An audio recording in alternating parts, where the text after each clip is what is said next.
I think, to Eva Molnar, who is kind enough, I think, to moderate here the second panel.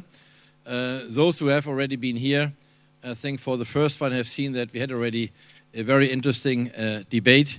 The climate change, environmental challenge on the one side, the economic crisis on the other side, what can be done in terms of railways, in terms of investment, government activities, to combine, I think, the efforts for both, I think, objectives to create and to bring about sustainability in our economic and transport structure on the one side, at the same time to do something, of course, also against the economic crisis.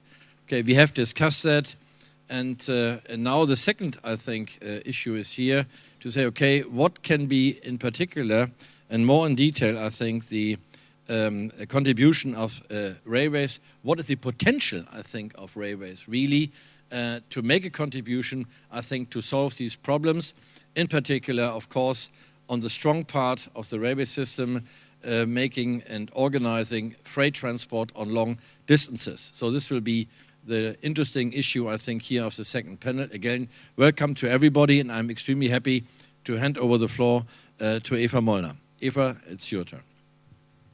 Thank you, Mr. Ludwig. Good afternoon to everybody. Thank you for being with us. I would like to start with a short introduction of our panel for the last panel session of today. And after that, I intend to give you a couple of household information so that we would be able to plan our time very well. Well, in our panel, we do have Mr. Eurlings, Minister of Transport of the Netherlands. We have Mr. Burkhardt, who is not only a railways practitioner, but also an analyst, as I remember from the old days as well. And yes, we have Mr. Kremper to the right. To my left, we have Mr. Moretti, from the Ferrovie del Stato, who will also give us the summary of the panel afterwards, which will not be an easy task, I hope so. We have Mr. Hartmut Albers, who will be our keynote speaker today, and he will be the only one, and this is the household information. He will be the only one who will use PowerPoint presentation as a keynote speaker. All the other panelists will have like a 4 or 5 minutes time for introductory notes, and after that we would very much like to have an intensive debate from the floor. And to the very far left-hand side, we have Mr. Julius Engelhardt, Under-Secretary of State from the Polish Ministry of Infrastructure.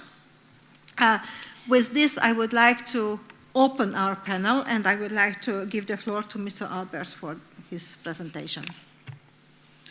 Thank you very much. My name is Hartmut Albers. I am the Managing Director of Trans-Eurasia Logistics, which is a joint venture of German railways and Russian railways. And I would like to give you a brief introduction to the subject of global transportation governance from an operator's point of view.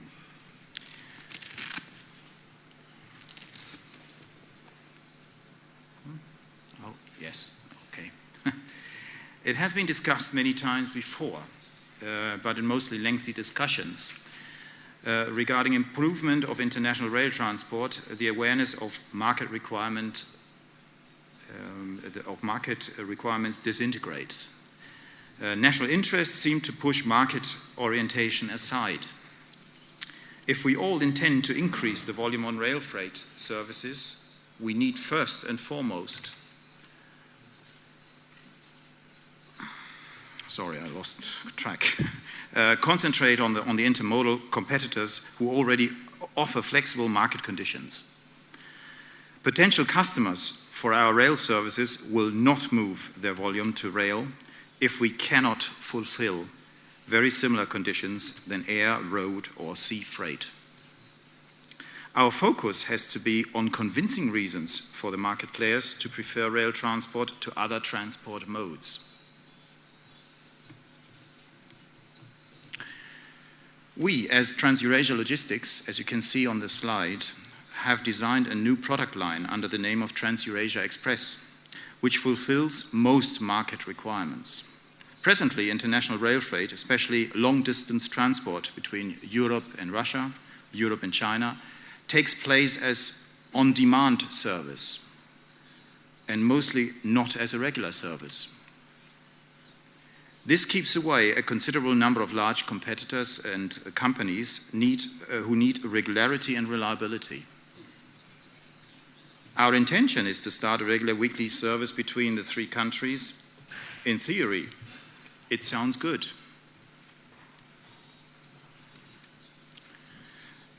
Our goals are clear and simple. We would like to operate regular block trains with fixed schedules between Europe, Russia and China. We would like to offer products with market-driven parameters, such as transit times, security and service level.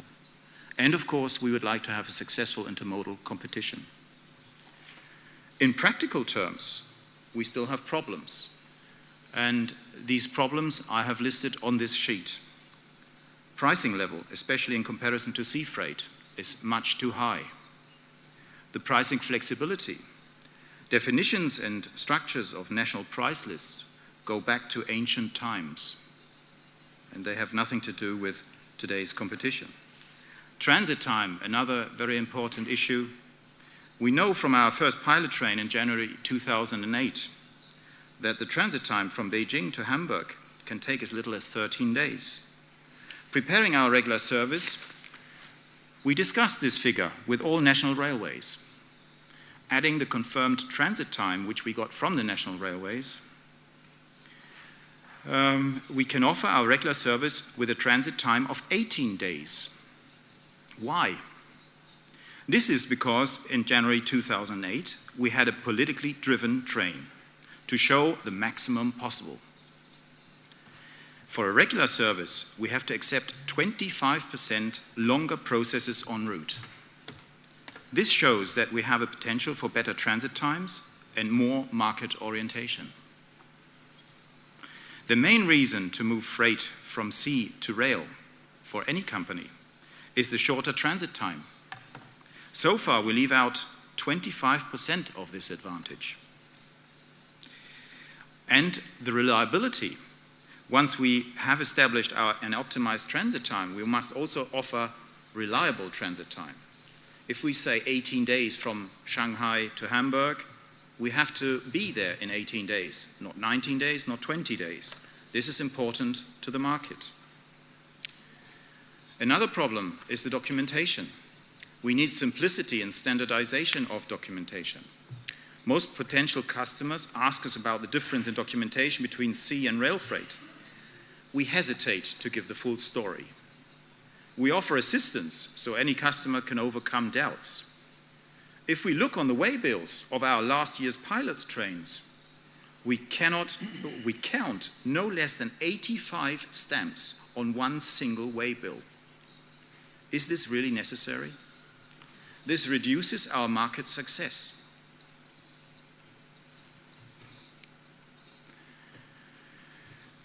We need to open the door for a long-lasting success. Therefore, I can give you very clear messages from an operator's point of view. Forget all previous discussions and achievements. If we do not focus on the market requirements, we will still continue these discussions in 5 or 10 years' time. Solutions are clear and simple. We need flexible pricing on a competitive level, and this with intermodal competitors. We need the optimization of the transit time, as mentioned, and this also deals with speed. The average speed is too low and the border processes are too long. And we need standardized electronic documentation. Thank you very much for your attention.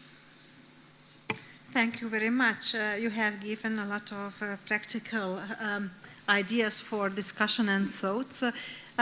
As being the chairman, let me just mention to you that I hope that the problems you have raised will be also brought to the discussion where customs and transport specialists meet that is the Working Party 30 of UNECE. They meet several times a year, and these are the information we are looking for in order to make certain changes in the regulatory framework for international transportation. Without further ado, I would like to give the floor to Mr. Minister Eurlings from the Netherlands, to make his introductory speech. Thank you very much, Ms. Molnar. Let me tell you, it's a great pleasure to be here, and I also think that the overall title of the forum about how to act in this time of downturn is very well chosen. Because often wherever you come, you see that times are difficult. I can tell you in the country of the Netherlands, such a big importer and exporter of goods, it's a very awkward situation as well. We really have big decreases in transport volume, like all of you have. But I think precisely in those times, we need to ask ourselves, what can we do now in order to be best prepared when the economy starts to grow again? And that is, I think, the mentality that we truly need. I was in Brazil a few weeks ago with our Prime Minister visiting President Lula da Silva with many companies. And you saw that also there, that was the spirit. Let us invest now and really break down bureaucratic burdens now in order to be better prepared for the economic growth of tomorrow. So I think this is precisely the right moment to ask ourselves some important but sometimes tough questions. So I also very much salute the keynote speech of Mr. Albers, because I think it pointed out many challenges that we have ahead. Yesterday, I had the pleasure to be in Genoa, where Vice President Antonio Tajani of the European Commission and many colleagues, Roberto Castelli from Italy, Mr. Grossmann from Germany, Moritz Leueuberger from Switzerland, but also many others like Mr. Moretti were present. And I think that was an important day for the rail cargo, the freight transport on rail. Because there in concrete terms, we agreed that in 2015, the entire route from Rotterdam to Genoa, it's around 1,500 kilometers, it has to be equipped with a single safety system ERTMS. An important step if you talk about breaking down the hindrance when crossing the border. But we also agreed that the countries along this corridor will continue to invest in taking away bottlenecks in capacity. And I think this is important because we have to make sure that the rail can win in the years to come on its own merits. We cannot make rail win in making other transport modes less favorable. Rail should win on its own merits. It should become truly competitive in the international market. And for that, I completely agree with Mr. Albers and the challenges he faced. There are too many border problems still. For the road, the border problems have gone down. For the rail, we tried. I think the German presidency did a lot, but still there is a lot of work to be done. There is a lot of capacity problems within the member states, often bottlenecks. And I think also internationally outside of the European Union, we have to look how we can really get single documents so that we do not have to stamp every time we cross a border. This call for harmonization, and that is good to note, is becoming increasingly louder. National governments have to listen closely to the strong signal being sent out by the rail freight companies. Due to the economic crisis, the sector is under great pressure, and it is of crucial importance that right now we do make this sector fundamentally stronger. This is the moment to really have the courage to do so. Investments in infrastructure have to go on, especially now. It would be the absolute wrong answer to decrease investments in these years. But also the better use of already existing infrastructure through intensive international harmonization. Also that is a challenge. Only in that way, I think, the rail sector can become truly competitive. According to the International Union of Combined Railroad Transport Companies, only 60% of freight trains arrive on time. Only 60%. And 1 in 5 trains is delayed by over 3 hours.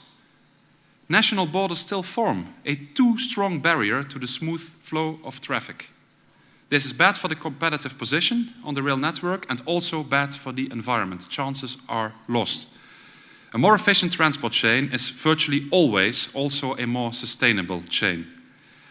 I'm therefore pleased about the strong efforts of the European Commission, Antonio Tajani, to boost the transport of goods by rail in Europe. The new regulation proposed by the European Commission, we think, is an important step along the path to a truly free passage of goods by rail. Train drivers and material need to be mutually recognized.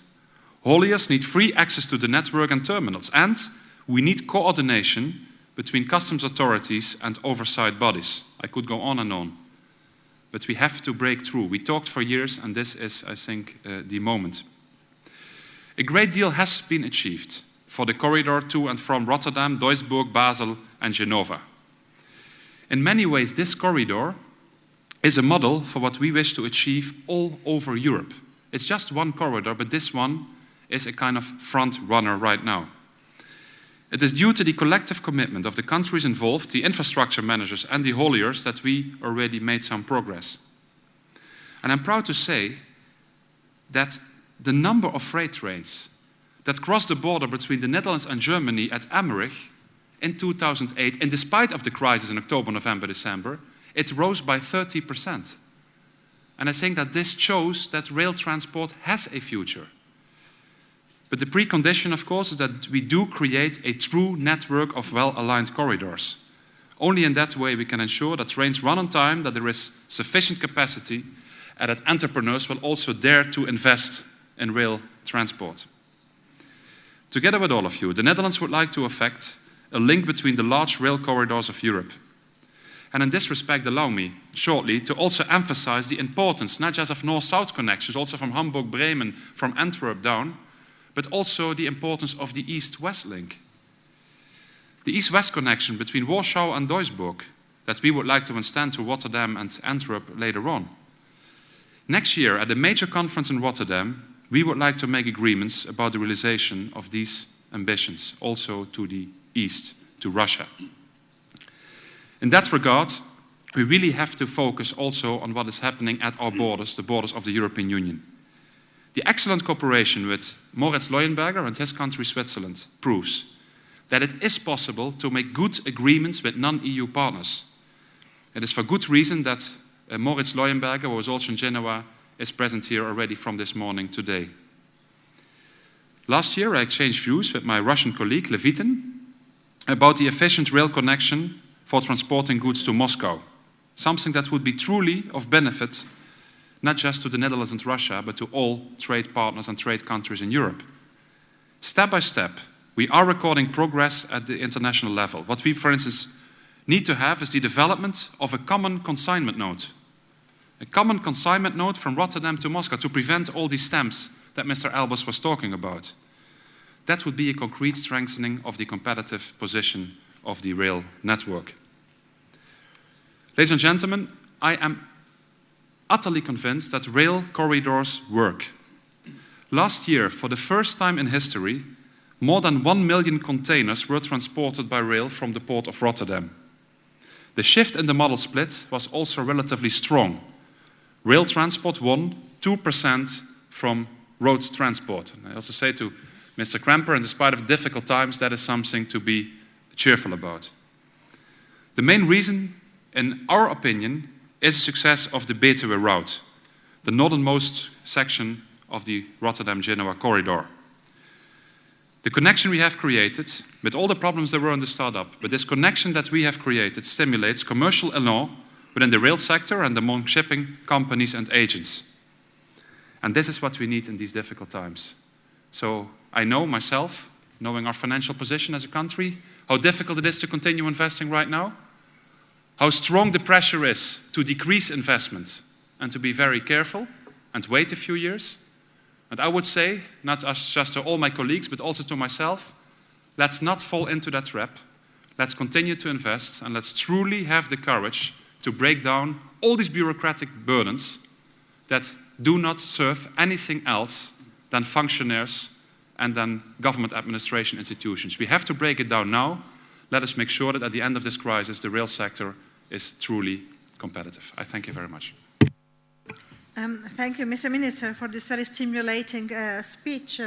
I would like to remind ourselves of two sentences. Railways should and can win on their own merits, and this is the moment for a breakthrough in many areas, and maybe we should revisit these messages during the debate as well.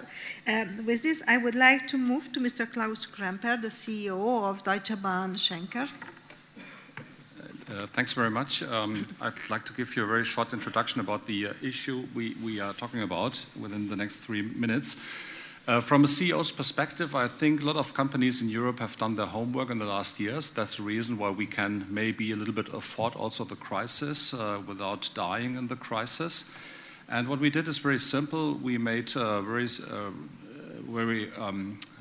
far-reaching redesigns, restructurings. We were looking for new business models, and so the outcome of all these activities is that market share increased in the last 4 years, much more than the road market share. And then I think that's a good news, because we knew the situation before 2004, where we had the different situation.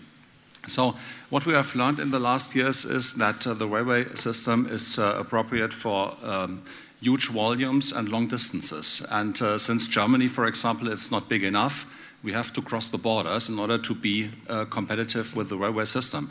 The second point, what we have learned in the last years, is we need to provide a network to our customers, including also other modes, not just having a network on the rail, but also be connected to other modes. And therefore the question is now, since we have done our homework, what is now the government's homework? And I do emphasize that most of the governments are willing to support railway. They do want that railway is getting more market share than it is today, in average between 15 and 17%. But sometimes they are doing the opposite. Sometimes they are not helping the railway, because they do not take into consideration the very little margin in the market. So to give you a few examples, for example, the European safety system, which is needed, and in 20 years from now on, I think it's very efficient. But the question is, what is going on in the time from now on till 2020 or 2025? I can tell you, because you mentioned the corridor from Rotterdam to Genoa. On this single corridor, we do have 3 types of the European safety system. You can't imagine what that means. So that's a terrible thing. And therefore, if government wants to support the railway companies, they should also have an idea on what that means on the cost side and the competitiveness of railway companies in Europe. And the second example, this Corridor 2 going from Berlin to Moscow. I think that's a corridor where we altogether have a lot to do. On our side, on the railway side, I think we have to be better on the processes, on the technical processes, the administrative processes, but also commercial processes. Therefore, for example, the electronic consignment note, as you mentioned, that's very crucial to become better on that corridor. That's very important. So let me summarize by saying the governments do help the railway companies, but they should always take into account what it means on the profitability of the companies. Second point, we need to have attention on 3 issues. That is the technical things, the administrative things, and the commercial things. If we do work together on all these 3 issues, I think we will have a good future for railway, and we will, in the crisis, but also after the crisis, be better than our competitors on road. Thanks very much. Thank you, Mr. Kremper. You have also mentioned the problem of Europe as being very much fragmented and having all the borders to cross. Maybe during the discussion, this could be something for us to revisit, because this is a challenge, all the border crossings. But this is an opportunity for becoming bigger through being multinational. I would like to ask Mr. Ed Burkhardt, the president of the Railworld Incorporation, to come in and share his views. Well, thank you, and it's nice to be with you today. We've all talked about the desirability of rail freight to expand market share and the difficulty in doing so.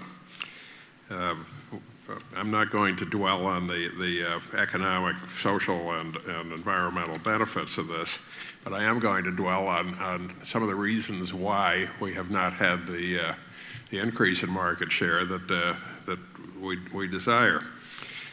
Basically, I think this boils down to not using best international practice in all areas of management, regulation, removal of barriers to efficiency and reliability, many of which are government imposed. Particular emphasis has to be placed on this cross-border issue in the modernization of management systems, regulatory and technical standards to facilitate the long-distance movement of traffic. The current economic crisis does afford an opportunity for governments to accelerate this investment in rail infrastructure, terminals, rolling stock, and IT systems. I will focus in a moment more on the IT thing. Let me just talk about a number of areas where we hold ourselves back in Europe as compared with best international standards. This could be a long, long list, and we could talk about this all day. As an American, I never fail to be impressed, I guess is the right word, but in a negative sense, about the lack of efficiency in many areas in the operation of these railways. Let's talk about train lengths and axle weights. They should be increased. If infrastructure improvement is necessary, it should be worked into the program of investment for the infrastructure company. It is a fact that the normal axle weight in North America is now 32.5 tons. And they're not running on any infrastructure that's any better than what we have in Europe, where a progressive country will have axle weights of 22.5, and a lot of them are much less than that. When we were involved in the operation of Estonian Railways after it was privatized, and after making an engineering study of the system, we went out and increased our axle weight from 25.5 to 30.5 tons, simply by having the engineers look the railway over and say, there's no particular reason why we can't do this. There was a minor amount of bridge upgrading. And we also had a normal train length of 66 wagons, which by European standards is mind-boggling. This is called efficiency. This is how you compete in the markets. Now let's talk about technical standards, wagons and locomotives. Sometimes we have extreme safety standards in Europe, but sometimes we find something that's just the opposite. I found it totally bizarre to find tired freight wagon wheels, and actually such wheels under passenger trains. For people that don't understand this, it's where you shrink the rim of the wheel onto a centerpiece. And some people in the U.S. told me that long before I was born, and that was a long time ago, we had some of those things in the U.S. But the private, and they were all private railways, they said, we're not going to do this anymore because we don't consider this safe. So they went to monoblock wheels. I never knew that there was such a thing as monoblock wheels until I got to a place where there wasn't monoblock wheels, so you had to have a name between these two different kinds of wheels. Further, North America, the 90% of the wheel market is cast steel. These wheels are made in a casting process. Because it's more efficient, they've gradually reduced the percentage down to something very small of the people that roll wheels from a hot ingot in the steel business. But the cast steel wheel is not approved in Europe. And the American manufacturers of these wheels, who could come to Europe and provide a major cost benefit to the railways here, are held back due to technical standards and some requirement that they run them under 1,000 wagons for 100 years to see whether or not they work, even though they work every day on railways running under much more difficult and extreme conditions than they do in Europe. We could talk the same thing about air brake systems, advanced three-piece wagon bogies, modern roller bearings, automatic couplings. Want to hear from me about couplings? This only one place in Europe where they have a decent freight wagon coupling, and that's in Russia. This type of coupling that's used, the buffer and link thing, goes back to the days of Robert Stevenson. And you can't shunt these wagons. You can if you're willing to go to a huge amount of trouble. It's unbelievable to watch a crew try to actually shunt these wagons the way they have to uncouple them and couple them.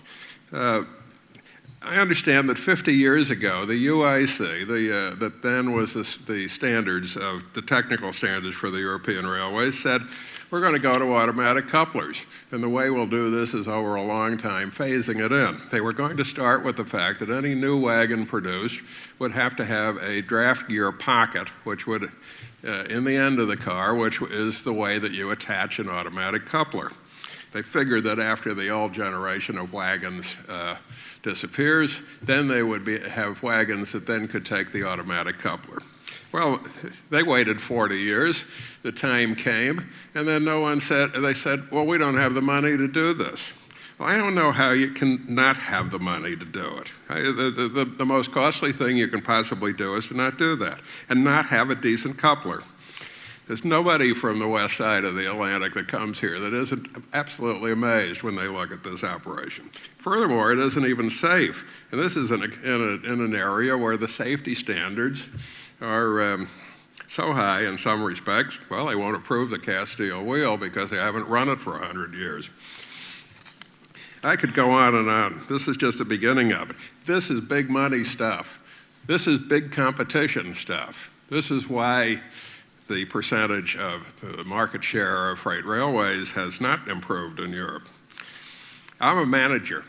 If I have a problem to solve, or if my performance is not up to par, I like to look for problems. If I can solve those problems, I can improve the performance. If I can't find problems, I have a real problem. There's plenty of problems here. We could put teams of engineers to work on these things and tell them to solve it. And the result would be an incredible improvement of efficiency, lowering of cost, improvement of service to the customers. Look at the IT thing. There's no continent-wide IT system that links all railways.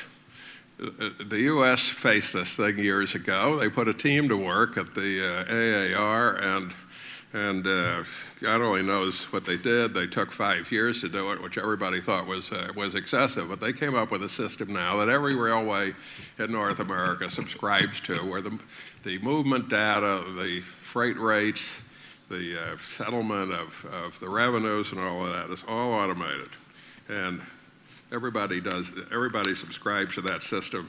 There's a huge computer that sits in North Carolina somewhere that has all this stuff. It wouldn't take 5 years to do it in Europe because the system's already there. I'm sure the AAR would like to have somebody give them a call and say, how did you do this? And I'm sure that for a good fee, they'd be willing to license it. That takes care of the consignment notes, the electronic issuance of consignment notes, and the customers, most of the customers are connected computer to computer to this thing and get their freight bills and all of their information this way. Well, I've just barely begun, and now I'm out of time, but the fact of the matter is, you solve those problems, you set this thing in motion that equals success. And the success is here to be obtained. This is a big continent with a big population. There's no reason why market share by rail in the U.S., which is 43%, trucks are 30%, can't be replicated here. These are management problems. Thank you.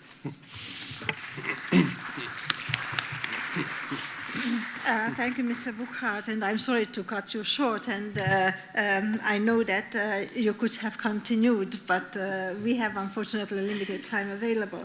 Definitely your message that technological solutions can increase efficiency indeed is very valid. And as I remember the Estonian Railways privatization, where not only you but Lou Thompson was very much involved through IFC, and I also remember the praises about the management style and the efficiency. So maybe what I have cut out with the time, you can still discuss during the questions and answers part of the panel. Thank you very much. Now I would like to give the floor to Mr. Moretti, the CEO of FS and the chairman of the CER, for a brief introductory, and after that we will move to Mr. Engelhardt. Thank you very much. I think that we have to face two different problems. The European platform, where we have already experienced since 1919, liberalization, standardization, and so on, and the new platform, Euro-Asia, that was presented before. In the first case, I think that we have to improve what we have already founded. TSI, Technical Standard Interoperability, could be the vehicle to standardize all the rail sector, rolling stocks, safety equipment, usually rail track, and the other questions. I think that in this case, our industrial system have done a lot of steps ahead. I think that the main problem is, again, the question of the liberalization and different rules that we have on the different countries. Also, if all is based on the common European directive. The legislation in France, Italy, Germany, Netherlands, and the other is completely different, you know. Different in the access to the network, to the terminals, different in the licensing, safety certification. And we have built a new kind of barrier in every countries where the different modes to enter in the system give a different knowledge, and we have redivided the Europe in different network, I think. So the problem is to give homogeneity to the different rules that at the moment is born in the States, and go ahead in the liberalization process, not only in freight, also if the situation of Germany and Italy is completely different of the situation of France, but also in passengers. Because if you cannot open the routes of the passengers, that in Europe is the main question that we have, also to give sustainability at the company in the sense of the profitability. The groups at the moment are living more on the passengers business than on the freight one. Without this, we cannot improve our system. We cannot use the potential that the system can offer. Two questions: the cross-border barriers is one of the best, obviously.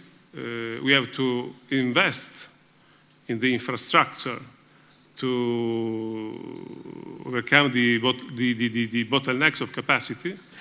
Yesterday in Genoa, only 15 days ago, in Rome, for the first corridor, the government have signed an important agreement, but it's not enough, because I think that at the moment the problem is the scarcity of public funds. To cover this incredible project of the TEN, I don't know if we have enough money to cover the projects. And I think that if you want to create a new European network, we have to invest directly at the European level, European Union, with direct initiative to finance and invest on this level of network. Direct because it's very difficult for every state cover all the projects. For example, in Italy, we have every border 15 kilometers of tunnels to cover. You can understand that it's very difficult to cover the Ventimiglia passes, or the Frejus, or the border between Swiss and Italy, and the Brenner, and the Slovenian one. 5 tunnels. I think that the other similar problems are in Europe. So I think, for example, that European Union, in this moment of crisis, have to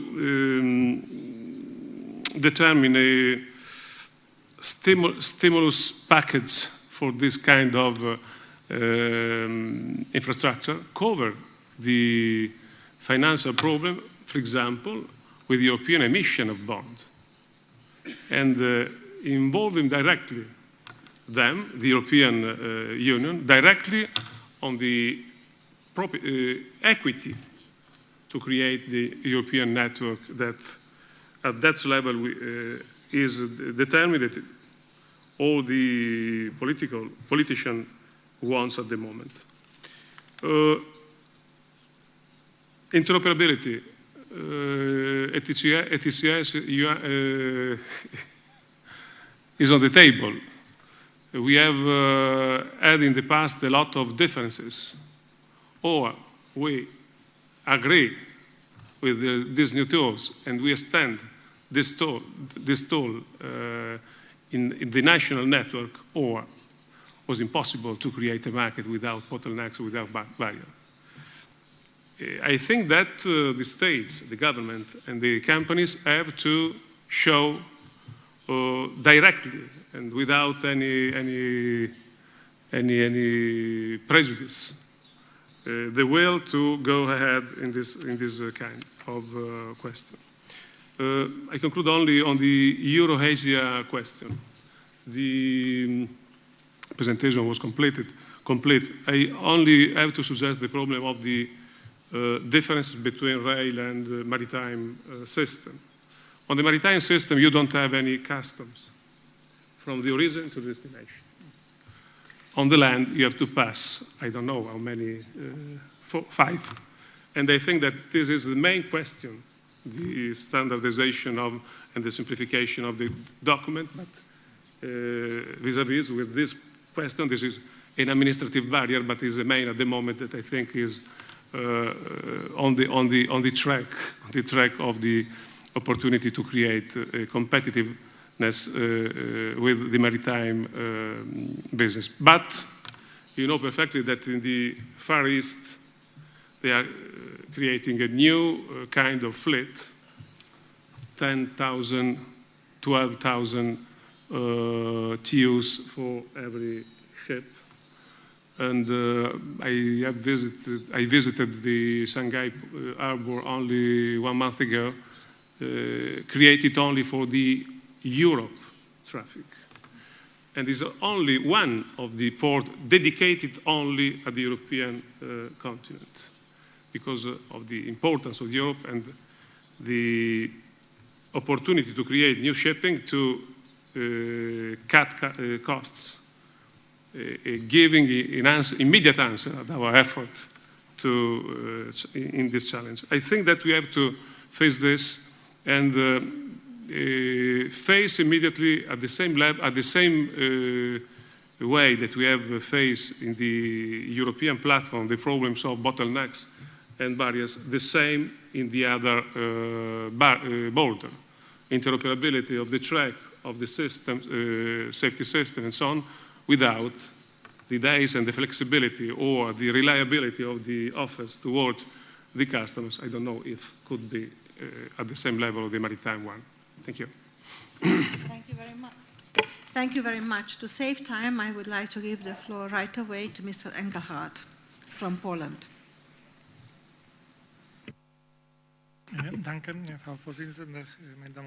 Thank you, Mrs. Chair. I'd like to try to speak to you in German.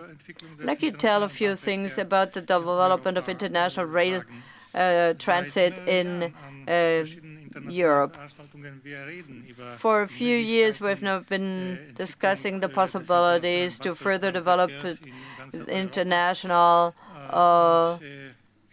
rail transport in Europe, and I assume that at the level of the European Union, various problems that we've encountered with various public grid signaling systems and different languages that our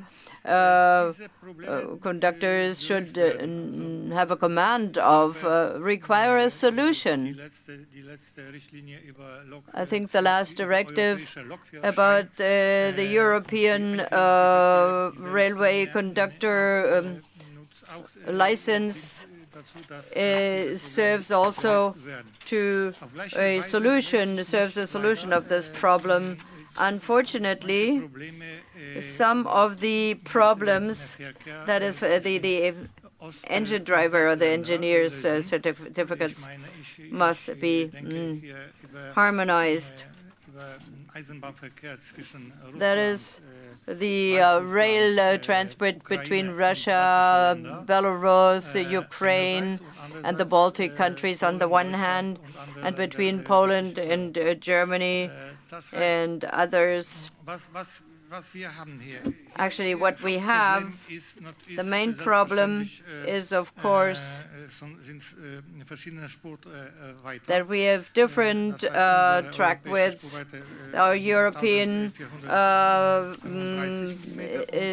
measure gauge width is 1,034 millimeters, and the European is 1,025 millimeters.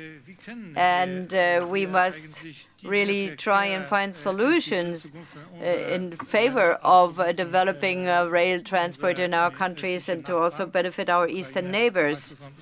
That is Ukraine, Belarus, and Russia. And for several years, we've been talking about how to use the Trans-Siberian railways in order to get to Nakhodka, Vladivostok, Moscow, and from there onwards. And then the question, and that's a good question, where to, actually? To St. Petersburg and Finland in the eastern direction. And the second possibility would be to extend the link up with the Baltic countries to Slovakia, Hungary, and Poland being transit countries. As far as I see it, the easiest way out and for providing for transport possibilities toward the west would be between the Polish territory, using a Polish territory, and we, the Poles, are very well positioned to assume this role. We can offer very good transshipment terminals with good and adequate capacities. We have broad gauge routes up to Katowice, which means that Poland actually offers possibilities that will facilitate these transport activities between the eastern countries and the west. And I think this is, for us, a very major opportunity. And meanwhile, Poland has also been investing in the so-called corridor routes. For instance, the S20 has been almost completed for goods transport, up to 120 kilometers in passenger transport, up to 120 kilometers and 30. That is the Route 30 between Dresden and Katowice. and further on to Kiev is also being equipped with parameters for up to 120 kilometers for goods transport. So that supplies very good conditions for goods transport. And in the future, it has been envisaged that this will be further developed, so we can offer very good possibilities. Let me repeat, for several years in Europe, automatic gauge changing systems have been devised and installed. We know the Talgo system.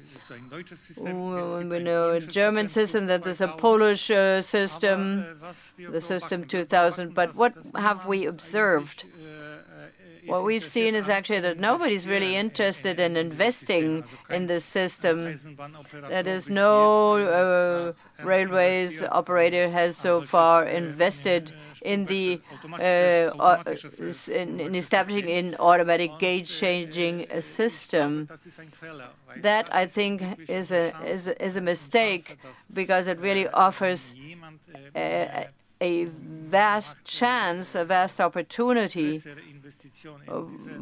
if really higher investment is channeled into this area, because that would really warrant a more success in the marketplace. Now we have come halfway of the panel, and I would like to open the topic for discussion, that is opportunities, because we have to bear in mind that this is the topic for our panel.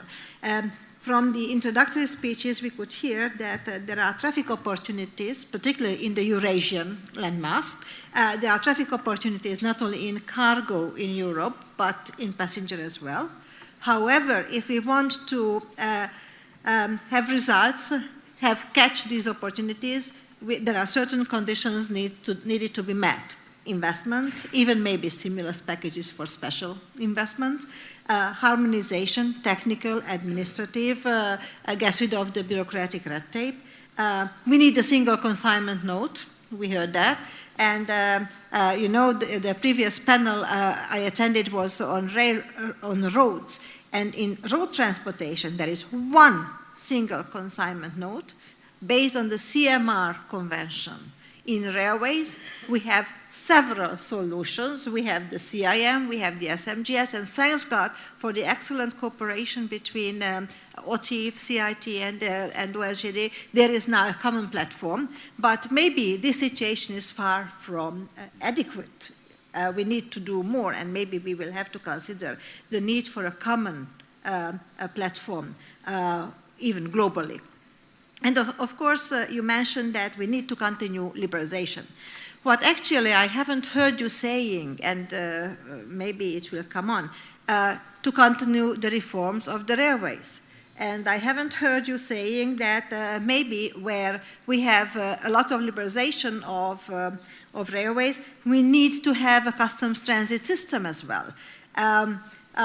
But this is just some thought-provoking idea, and I would like with this to invite the participants to come in, share their concerns, their comments, ask questions. So, yes, please. Please introduce yourself.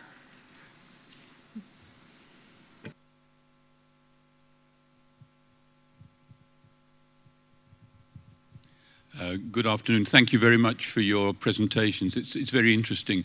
I have a confession to make. I'm Robert Cochrane. I'm at Imperial College now. But I have tried not only to run a railway, I've tried to change the way a public sector railway was run, to run part of its business at least on private sector lines. As a result of that experience, I believe in privatization, liberalization, and certainly for freight, for free access for private sector freight operators across the infrastructure. So forget that for one moment. One of the reasons I actually believe in this is because there's one magic word which nobody has mentioned yet. It's called marketing.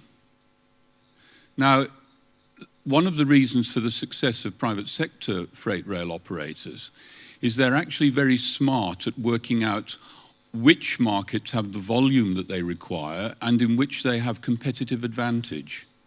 Now, it's no good in the UK complaining about the trucks not paying their fair whack of externalities.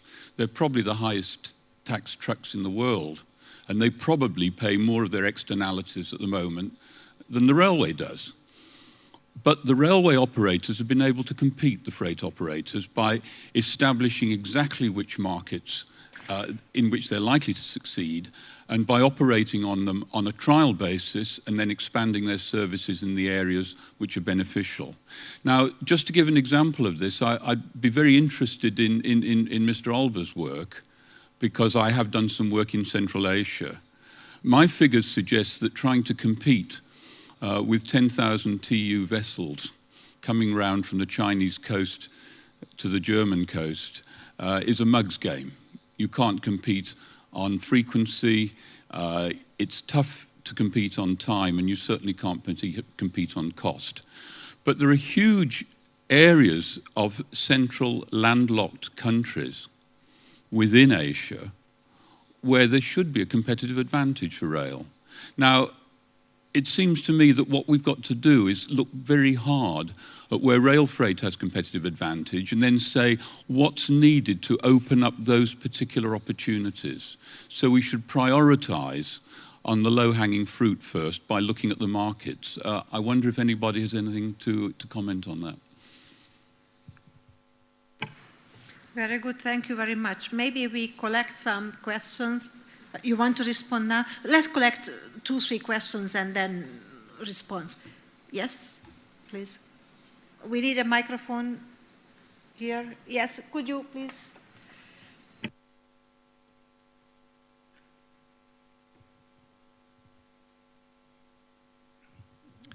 Спасибо за предоставленное слово.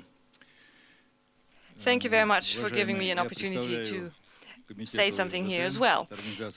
Ladies and gentlemen, I represent a committee for the cooperation between different railways. Our task is to promote railway services between Europe and Asia. We are also a depository organization for the contracts of the railway companies providing these services. This brings us straight to the problem. There are not only different gauges, but also different legal systems. This is an obstacle. A lot is being done in this field, and the Dutch Minister of Transport has told us about the Uniform Consignment Note. It already exists. This is already working, has been working for 2 years, but this consignment note should be extended. So the next step would be to perfect and harmonize the SMGS and CODIFA legal systems. This is a question of the political will. If we've reached the necessary degree of maturity, then we might be able to have a uniform international transport legal basis. It was very interesting to listen to your statements here. The problems are widely known. Mr. Albers described them very well. Yesterday, when we talked about intermodal transport, we heard from Mr. Werner and Mr. Lapidus from Russia, who told us that between China and Europe, there will be an increase in freight transport. Not an increase by 1%, as we are seeing now, but by a manifold number. A lot needs to be done, however. Mr. Lapidus told us that not 13 days are no longer needed, or will no longer be needed between China and Europe, but only 7 days, 1,500 kilometers per day, which would make it faster than passenger transport. There are some obstacles, however. We can make a pilot train, and it will all work out, but the real task is the border crossings. They've been mentioned here many times before. Let's imagine a motorway. The Swiss minister told us about this. Ferraris on a motorway going at 200 kilometers an hour, but then have to wait at the border crossing for 3 hours. The same holds true for the railways. We can upgrade the infrastructure, we can buy state-of-the-art engines and build state-of-the-art engines, but the border crossings will still be there. We ship 600 million tons of goods between Asia and Europe via international corridors. But 150,000 wagons spend up to 3 months altogether at the border crossings. Why does this happen? This is where we have to begin our work. We've decided to take this up.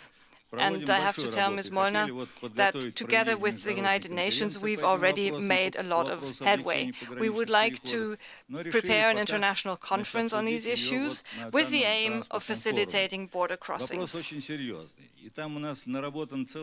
But here at the ITF, we would like to put this issue on the agenda and on the table as well. We've got a whole list of questions here.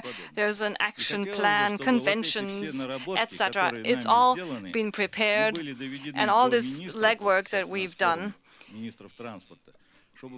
should be made known to the ministers, also at the meeting of the ministers, so that everybody is informed the same way. We would like to present this to our governments. These are very specific tasks regarding the border crossings, and if we cannot solve these tasks, there will be congestion at the borders. 5 or 7 days are needed to cross the continent. We've heard costs will go down, but nobody wants to use the railways anyway, because there are the border crossings presenting their specific problems and interrupting transport. Mr. Burkhardt mentioned the technological issues, which brings me to the close of my remarks. He mentioned there's no automatic coupling in Europe yet, which is a disgrace. This is also something that needs to be dealt with. There's a whole long list of questions on our part. The Dutch Minister of Transport is here, and I would hope that the ministers will agree on these specific issues that are on the agenda regarding the legal system, regarding the border crossings, technological issues, etc. We should set up very specific conferences involving all the players, involving governments, etc., where concrete decisions could be made. This would help us overcome the crisis together, and we would no longer have to fear the future. But really, please keep it short. Tony Barclay again. I'd just like to ask, Mr. Engelhardt mentioned the question of train drivers crossing frontiers. I'd just like to ask the ministers and their incumbent railway operators why they perpetuate the European legislation which requires drivers of international trains only to spend 1 night away from home at a time and spend it in a 3-star hotel. But why don't they make the same regulations for truck drivers? And I'd just like to ask Burkhardt, what happens in the States? Lots of 3-star hotels? All right, we have lots of questions. Maybe we start with this last one, and then we come back to the Eurasian. Well, they don't stay in 3-star hotels, but neither do they stay in bad hotels. So there's a reasonable answer in between the extremes here, and often the local union will be involved with management in selecting what hotel they stay in. But no, not 3-star. Maybe ministers, you would like to come in on this? On this? Or the Eurasian?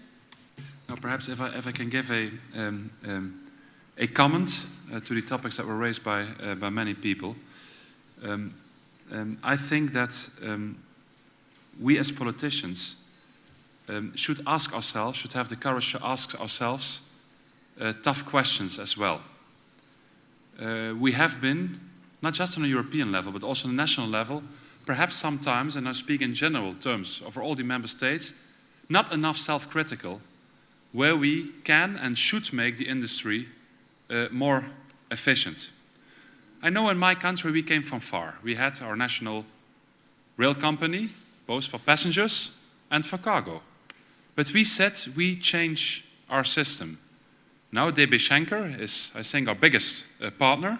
We don't have an own old national company anymore that did the cargo.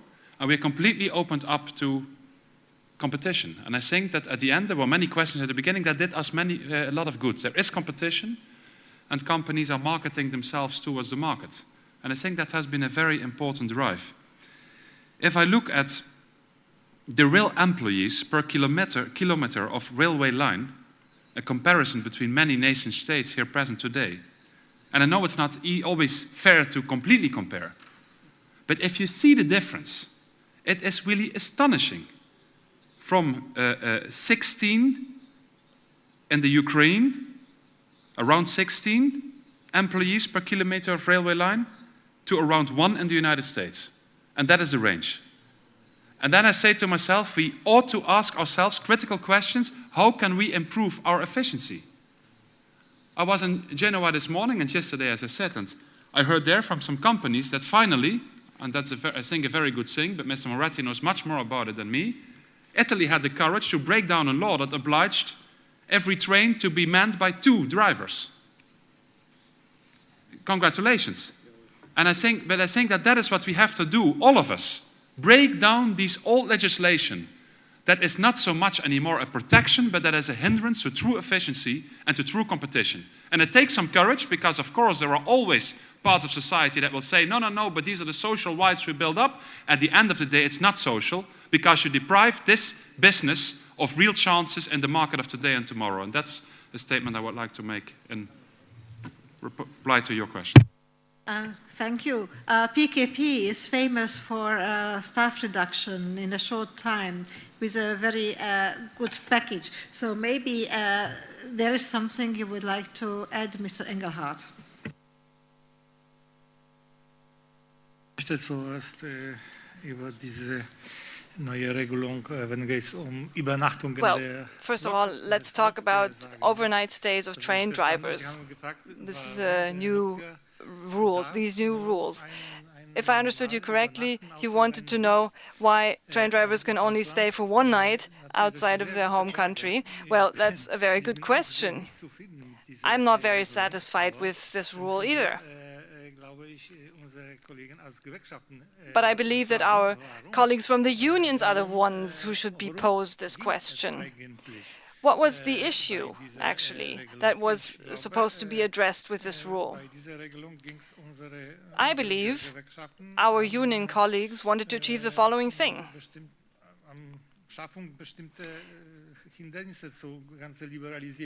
They wanted to set up some obstacles for liberalization.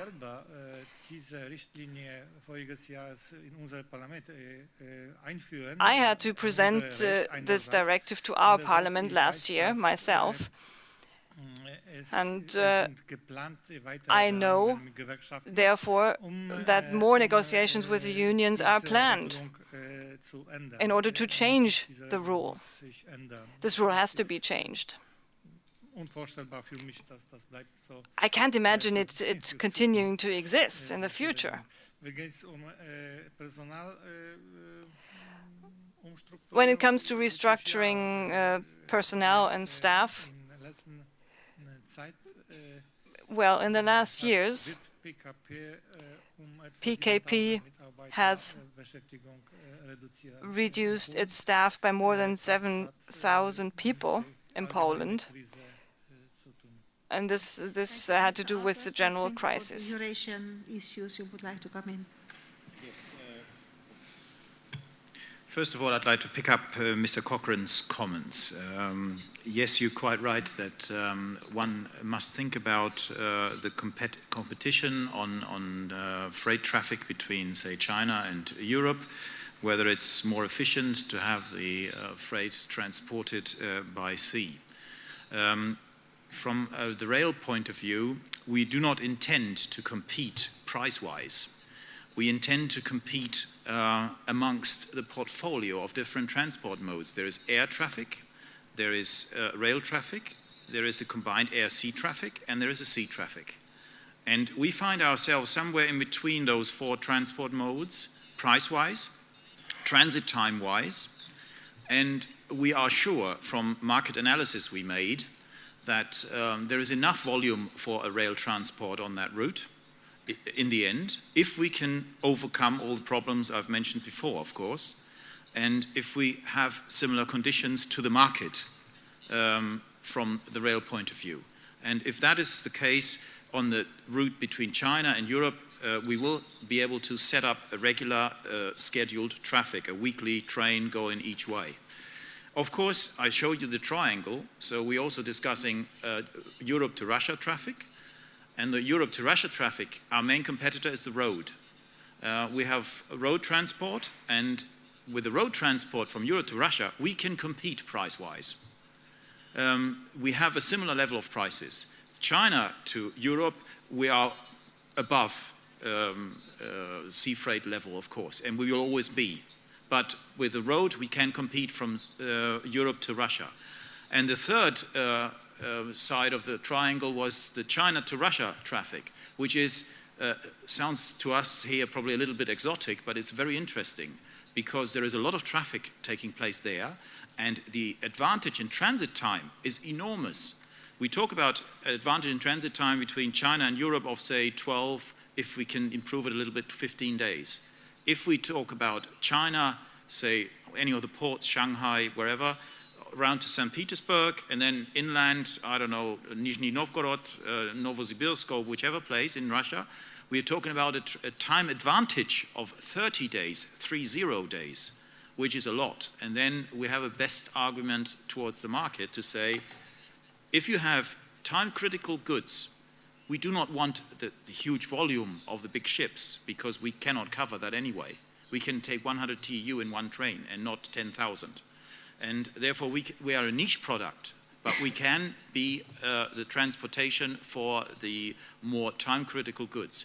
And in comparison to air freight, we are not as expensive as air freight. We are way below the prices of air freight. But we are not as fast as air freight, of course, as well. So we are somewhere in between. And those are our arguments towards the market, why rail freight can also be interesting. Thank you very much. I would also like to add some further information. Thanks to the Russian government's generous support in UNECE, we set up a working group to study the issues of the Eurasian transport linkages. In the first phase, which was supported from a UN budget, a lot of high priority transport projects were identified which are needed to improve the connection between Europe and Asia. Now in the second phase, which is supported by the Russian government, our focus is on the border crossing issues. And in this project, the intention is to have a couple of pilot trains and take note of the problems on the borders. Because honestly, you don't have adequate statistics, you don't have adequate data of the problems. There are some hearsay evidence and some, but not really well documented. And in order to have the government come to a common understanding and even to an agreement to make changes, they need to have evidence, they need to have proof. So in the forthcoming year and a half, this will be on our agenda, and one of the next meetings to discuss this will be in Beijing and of course in Geneva as well. So I hope that everybody would be participating in that. Yes, I see you. There is another thing. If you are interested in those statistics that Mr. Minister Eurlings has mentioned, there is this UNECE little statistics. It's at our stand, and here just take one. There is also in Russian for the ITF. We produce it in Russian as well. And last but not least, I would like to invite you to a question and answer session about the customs transit systems, that is the tier system, that will take place during the coffee break tomorrow morning. Because the tier system can be used also for the railways, or maybe modernization of the tier system could be a solution for some of the railways issues. So you are most welcome to that discussion. And I see some more hands, so quickly we would take further questions before we go to the summary. Mr. Lou Thompson. A microphone, please.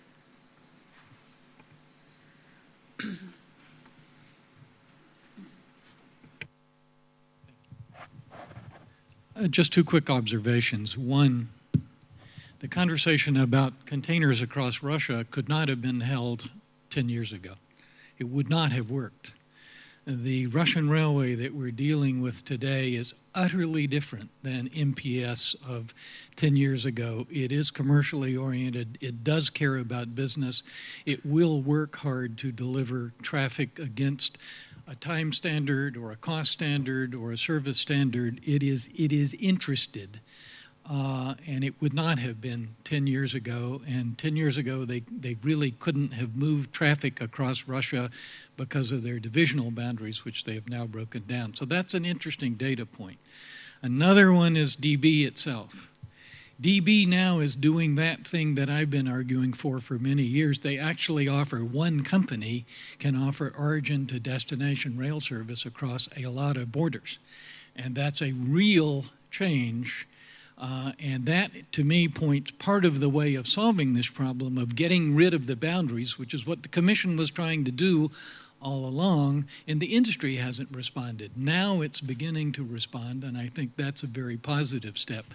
That's the good news. What I wonder about, though, is how long Europe will stand and watch one company taking a more and more dominant position in the freight business in Europe. Is that the answer to this question? Does not DB itself need competition in the same markets and for the same business? This is not a criticism of DB. They're doing exactly what one would want a good businessman to do, trying to provide good service, provide origin destination service, marketing themselves aggressively, and trying to develop the business. I congratulate them for that, but how long will it be before they're too successful? It was, yes, Mr. Kremper. Thanks very much for the question.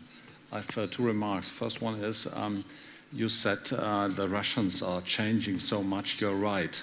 And therefore, I'm saying for today, it's right that we are not competitive price-wise going from China to Western Europe, for example, by containers, by rail.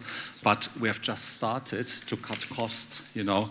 And just to keep in mind, we have founded a company out of 10 people for four companies, that is the DB, the Polish PKP, the Belarusian company, and also the HDD. And we said these 10 guys should focus just on cost cutting when going from Berlin to Moscow. So we just started, and what I would expect is that we become much better also price-wise over time.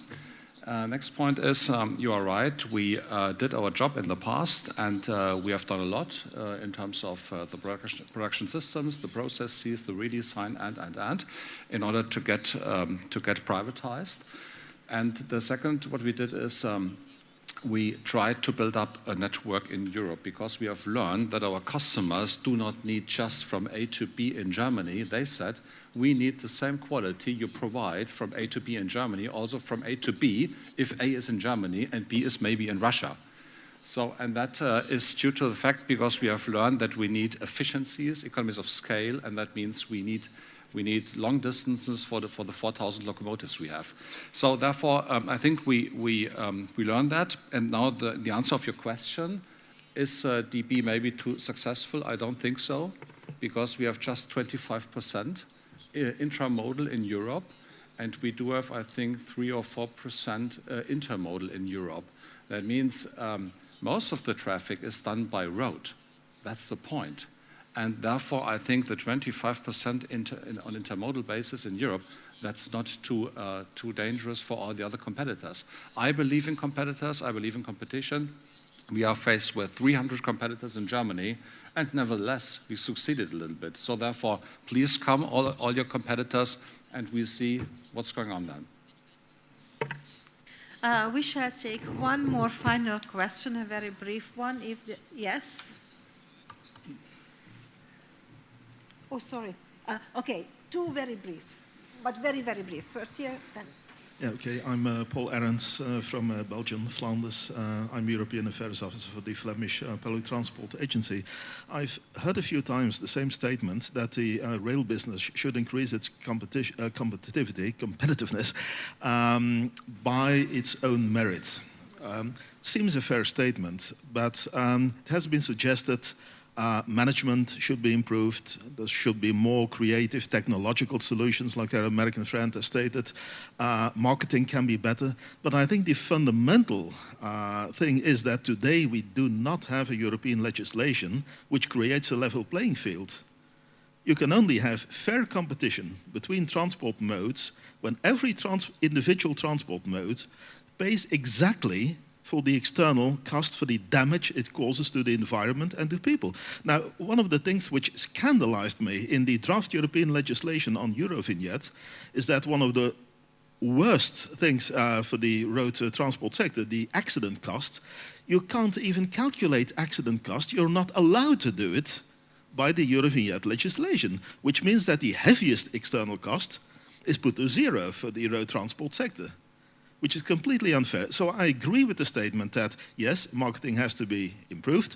There are technological improvements to be made, absolutely, more creativity, but I think the most fundamental element is we need a better Eurovignette legislation on internalizing external cost. Merci beaucoup. Un commentaire rapide sur l'importance de l'approche sur les coûts comparatifs entre les modes. Notamment, bon, j'étais très intéressé par les remarques qui ont été faites. Je pense qu'il n'y a pas suffisamment d'approche comparative de coûts en matière ferroviaire.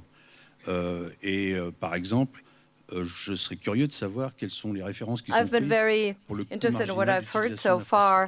But I think that so far not enough has been commented on how to fix rates, what a train cost, the marginal cost, fixed cost must be calculated. I want to know what a train costs. That is a Chinese train, what an American train costs. For instance, if I have 80 TEU, do you have such cost calculations in the US? Do you have comparative studies? Of course, we also have administrative barriers to overcome. We are aware of them. Then marketing, of course, that's still lacking. And let me please ask a question. What are the priorities for freight transport in the European networks?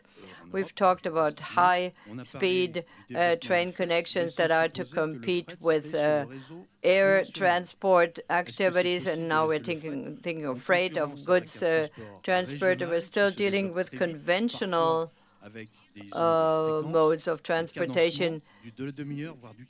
Are there still regional rules in place? Do you still have the same sequences, each half an hour, each 15 minutes? So what do we know about that? So my recommendation is that the response to the question maybe could be incorporated into the summary as well.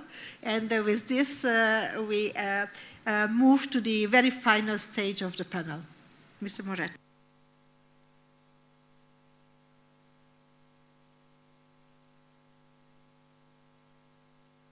I would like to thank you, all the participants, and above all the ministers and the colleagues, for the successful that we have in this meeting. Briefly, I think that you have to link the main problems. For example, the exit from the crisis and the strategy for the future. The Americans, the United States have already give a clear sign. The climate, the environmentally friendly economy could be the way to exit from the crisis. And this is a big opportunity for us because the rail is one of the most important systems that can give support to this kind of strategy. I think that in this case, we have to think about our experience in Europe.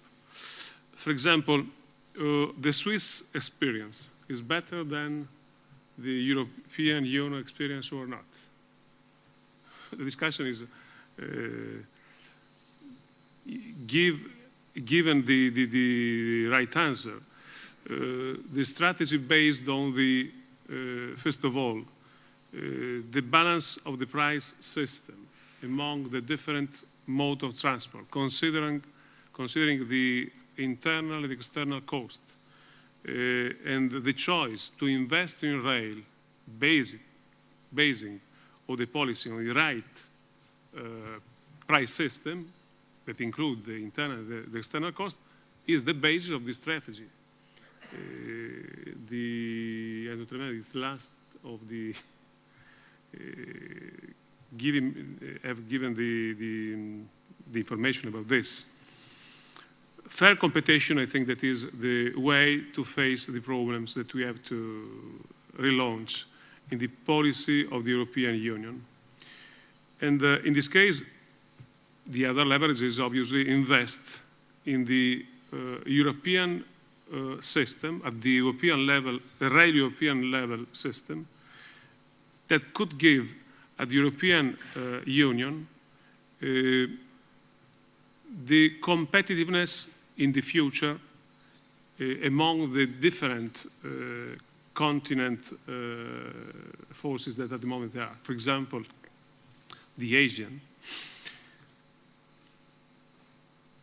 I think that we have to support, to back up the policy of the European Union to invest in the 10 corridors. The experience of the first corridors, the 24th corridors, are absolutely the best way to face these questions in this moment, to exit from the crisis in the best way, as mentioned before, Mr. Eurlings and Minister Eurlings.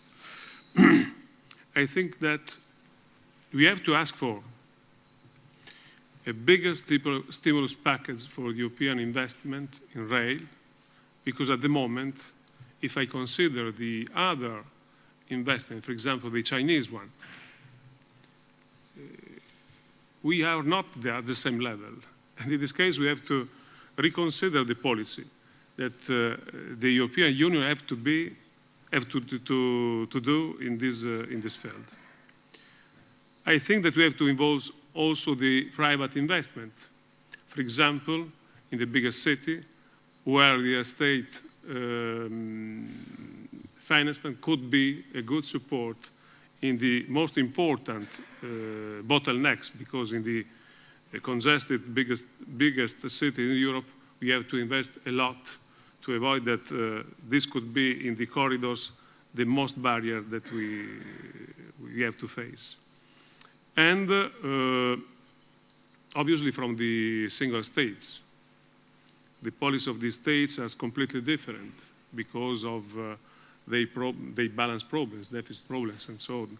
But I think that in the experience of the agreements signed, for example, yesterday or 15 days ago, the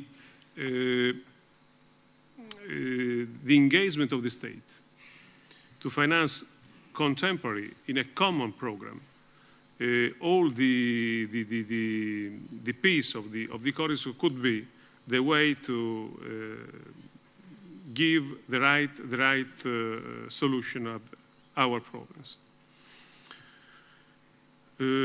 Is absolutely necessary to create a more efficient system, because we have to face the problem of the prices, high costs, compared to the other more flexible modes of transport. The road, for example. At the moment, you know that the price for every lorry by kilometers is 0.5 euro. To compete in this moment with this kind of price is very, very difficult. In this way, in this scenario, we can understand, because the declining of our business in freight is the average in Europe. The 15 old countries in Europe is more or less 35% in the freight. So we can relaunch in the competition based on the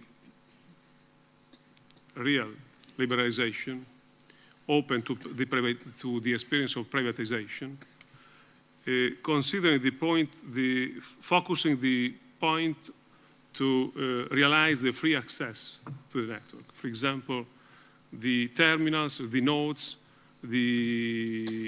all what could be the essential facility to create the real climate for a fair competition in this way. Because this is the way to attract interest, finance, and business also in the rail system. We have to face the problem of the different roles in each state. I repeat, the different roles in the states is the new barrier for the fair competition. Because if I have a so different situation in Italy compared to France or Germany, it's impossible to create for each market a particular kind of company to compete with the incumbent ones.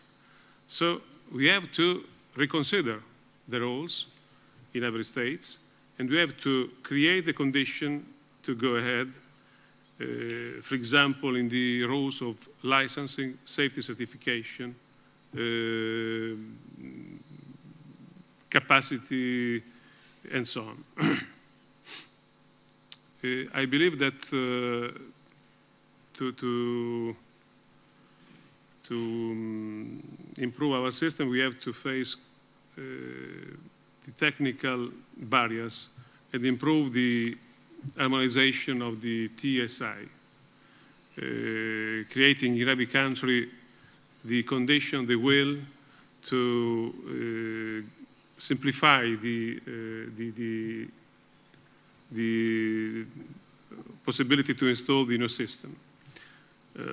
For example, the European Rail Train Management System based on the TCS and the GSMR is one of the most important things that we have immediately to face, because on the corridor it's impossible to run business in the flexible way vis-a-vis the flexible price and so on with this kind of opportunities.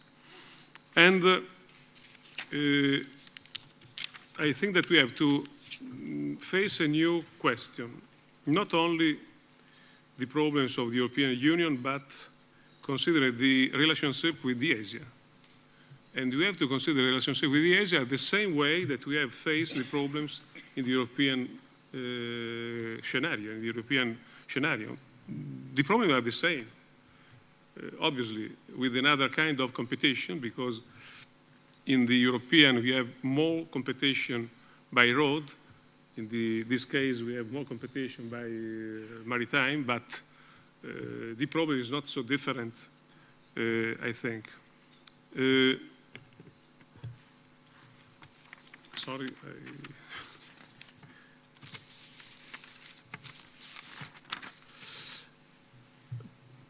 Flexible price, transit time, reliability, security are the problems that we have to face, but I think that also the question about the legislative differences that we have and the policy will to create the condition for also in this case, fair competition is one of the main questions that we have to create. Also in this case, we have to face the problem of the technical harmonization, because the barrier on the Russian border, on the Ukrainian border, and so on, or the other that we have are immediately problems that we have to face. And I think that also the experience of our industry, the European industry, can give us the tools to face this question, because, you know, the European train control system is already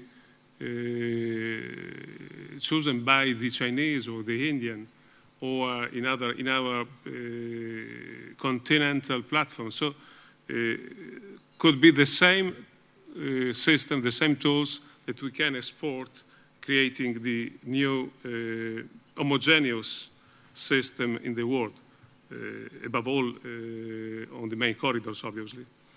The legislative harmonization and the technical harmonization could be the problem that the European Union have to face on the political level with the Asian authorities to have a new platform that can be more interconnected and can create new conditions for increasing the opportunity of business and the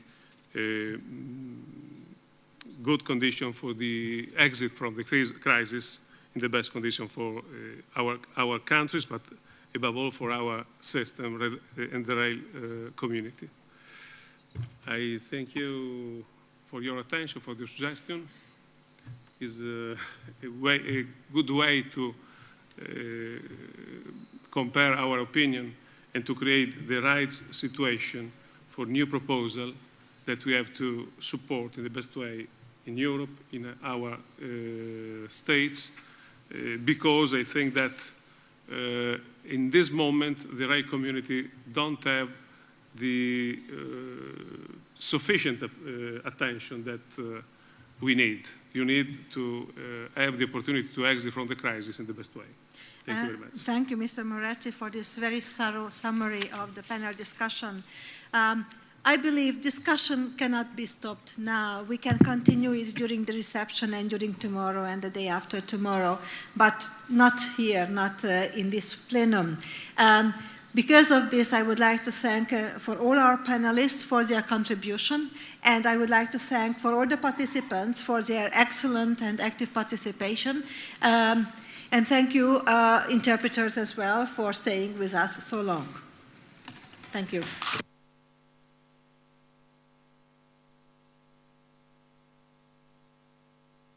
CR, the organizer of the panel, to all our distinguished panelists for the participation and a valuable contribution. And as it has been done in the end of the previous session, we also have a small gift for all of you, including, of course, our moderator, which is a classical CD with a music that has been recorded here in Leipzig. Thank you very much once again.